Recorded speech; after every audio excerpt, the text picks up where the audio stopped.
Здравейте и добре дошли в канала. В днешното видео ще разгледаме темата за захарта и как тя може да се превърне от едно сладко изкушение в сериозен здравословен проблем. Захарта е навсякъде, в любимите ни десерти, напитки, дори в храни, които не подозираме.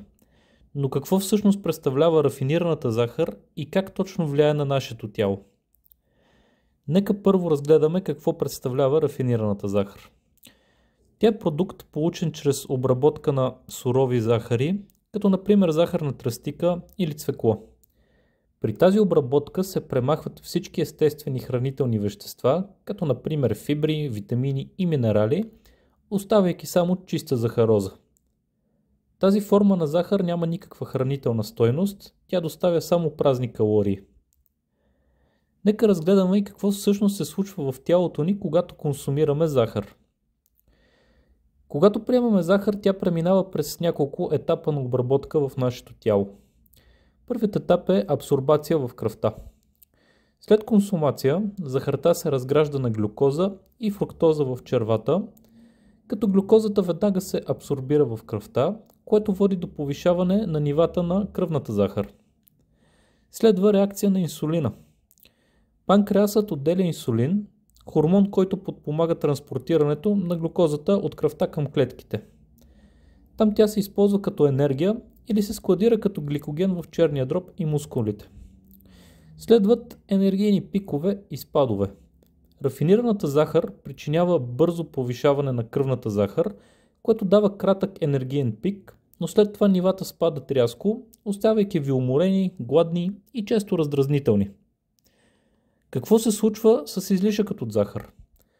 Когато нивата на глюкоза са прекалено високи, излишъкът се складира под формата на мазнини. Това допринася за надаване на тегло и увеличаване на висцеларните мазнини около органите.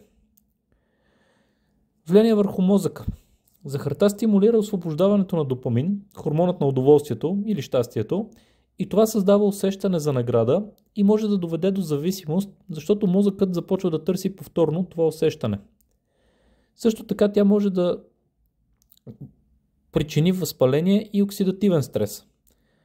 Прекомерната захар води до образуването на крайни продукти на гликация.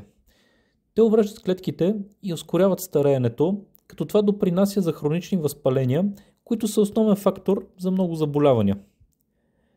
След като разгледахме как захарта влияе на нашето тяло, е време да се запитаме и наистина ли се нуждаем от прием на захар.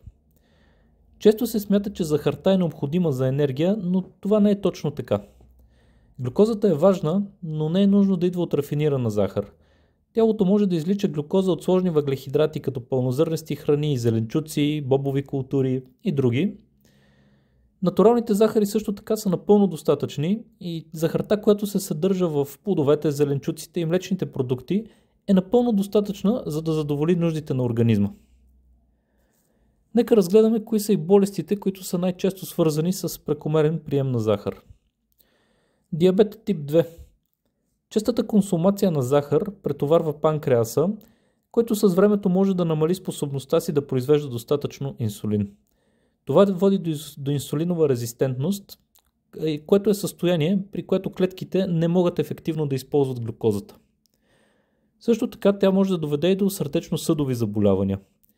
Излишъкът от захар увеличава нивата на триглицеридите, те са вид мазнина в кръвта, която повишава риска от инфаркт и инсулт. Чернодробни заболявания. Фруктозата, който е компонент на захарозата, се обработва изцяло от черния дроб. При прекомерна консумация черния дроб може да започне да складира мазнини, което води до така наречената неалкохолна масна чернодробна болест. Рак. Хронично високите нива на кръвната захар могат да стимулират растежа на ракови клетки, тъй като те използват глюкозата като основен източник на енергия. Когнитивни проблеми. Прекомерната захар може да повлияе негативно на мозъка, като увеличава риска от деменция или болестта на Алцхаймер. Затлъстяване. Излишъкът от захар допринася за увеличаване на телесното тегло и затлъстяване, което пък от своя страна повишава риска от множество други заболявания. Хормонален дисбаланс. Прекомерната консумация на захар може да наруши хормоналния баланс, като повлияе негативно на нивата на лептин и инсулин, Това са хормони, които регулират апетита и метаболизма. Нека разгледаме кои са храните богати на рафинирана захар. За жалост, много от любимите ни храни и напитки са скрити източници на голямо количество захари. Това са така, например, сладките напитки, газираните, енергийните, соковете и други. Сладкиши, шоколади, торти, бисквити, обработени храни, като например зърнените закуски, сосовете, особено в кетчуп, майонеза, горчица и други, има изключително голямо количество захар. Също така и някои здравословни, в кавички, продукти, като протеинови барове и нискомаслени йогурти, съдържат добавена рафинирана захар. Какъв е препоръчителният дневен прием на захар? Официално Световната здравна организация препоръчва до 25 грама на ден за възрастни, което се равнява на около 6 чайни лъжички. А пък за деца максимум 5% от дневния прием на калории. Важно е да отбележим, че тези количества включват всички видове добавена захар, дори и тази в преработените храни. Като заключение можем да кажем, че захарта може да бъде вкусен приятел, но прекомерната консумация може да се превърне в сериозен враг за нашето здраве. Внимавайте какво поставяте на масата и четете етикетите на храните. Заменете рафинираната захар с здравословни алтернативи, като плодове или мед, за да се насладите на сладостта по по-здравословен начин. Ако видеото е било интересно и полезно за вас, абонирайте се за нашия канал и споделете как вие се справяте с захарта в ежедневието си. Благодаря ви за вниманието и до следващия път.